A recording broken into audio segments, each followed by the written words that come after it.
Status Ida Dayak dipertanyakan, Dewan Adat Dayak ingin bertemu, mau dites asli suku Dayak atau bukan. Ida Dayak kini masih menjadi sorotan gara-gara keahliannya dalam pengobatan alternatif. Namun, belakangan ini kesaktian Ida Dayak mulai diragukan. Bahkan, asal-usul Ida Dayak pun kini mulai dipertanyakan. Melansir tribunjakarta.com, sosok Ida Dayak yang tengah menggemparkan Indonesia, kini diragukan asal-usul Nua. Beredar kabar bahwa wanita anak satu itu bukan darah murni asli Kalimantan. Ida Dayak yang kini terkenal berkat keahliannya di bidang pengobatan alternatif itu disebut-sebut datang ke Kalimantan mengikuti program transmigrasi. Di media sosial beredar kabar yang menyebut Ida Dayak lahir pada tanggal 3 Juli tahun 1972 di Lombok Timur, Nusa Tenggara Barat, NTB. Sedangkan di KTP perempuan dengan nama asli Ida Andriani tersebut tercatat sebagai warga Pasir, Kalimantan Timur. Tak cuma itu, beredar juga kabar yang menyebut Ida Dayak merupakan seorang transmigran. Melansir Arta Kota, Ida Dayak diduga seorang warga transmigrasi yang datang ke Kalimantan pada tahun 1995 silam. Ida Dayak kemudian tinggal di Desa Pasir Belengkong, Kecamatan Pasir Belengkong, Kabupaten Pasir, Kalimantan Timur. Rumah Ida Dayak sekitar 5 km dari jalan utama Pasir Belengkong, dan berkisar 10 km dari ibu kota Kabupaten Pasir.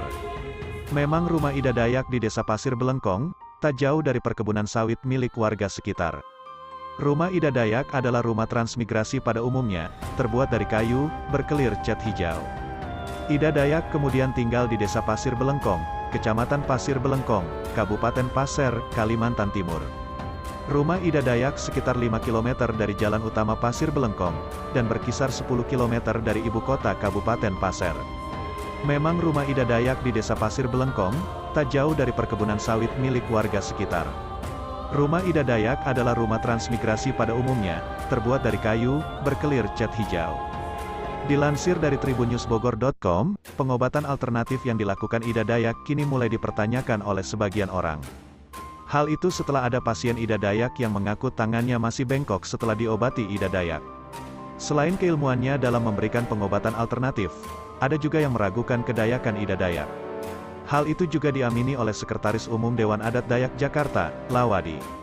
Untuk mengklarifikasi keraguan itu, ia pun berharap bisa bertemu dengan Ida Dayak sekaligus bersilaturahmi. Ia mengatakan sudah berusaha menghubungi pihak Ida Dayak, namun tak kunjung mendapat respon. Padahal menurut dia, tujuannya bertemu dengan Ida Dayak yakni untuk mengklarifikasi keraguan publik dan silaturahmi.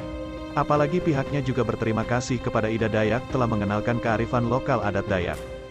Dalam kesempatan ini, kalau memang Ibu Ida ada di Jakarta, ada baiknya kita bersilaturahmi, dia bersilaturahmi dengan kita juga, sebagai bagian dari masyarakat Dayak, kata Lawadi dilansir dari YouTube Pesulap Merah Official, Selasa, tanggal 19 April tahun 2023. Dengan adanya pertemuan itu, kata dia, untuk menghindari adanya opini yang masih meragukan kedayakan sang wanita sakti. Padahal menurut dia, tujuannya bertemu dengan Ida Dayak yakni untuk mengklarifikasi keraguan publik dan silaturahmi. Apalagi pihaknya juga berterima kasih kepada Ida Dayak telah mengenalkan kearifan lokal adat Dayak.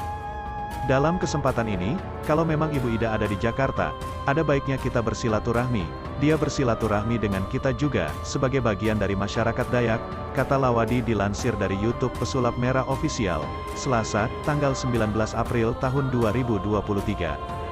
Dengan adanya pertemuan itu, kata dia, untuk menghindari adanya opini yang masih meragukan kedayakan sang wanita sakti.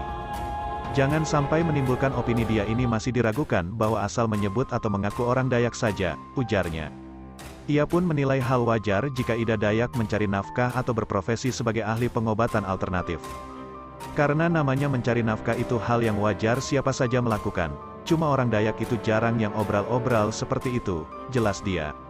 Untuk itu, ia sangat berharap bisa bertemu langsung dengan Ida Dayak. Makanya kami harapkan, kalau memang kesempatan ini didengar oleh Ibu Ida dan timnya, saya sudah punya 5 nomor telepon tidak ada yang dibalas, padahal maksud kita untuk klarifikasi sama beliau, ucap.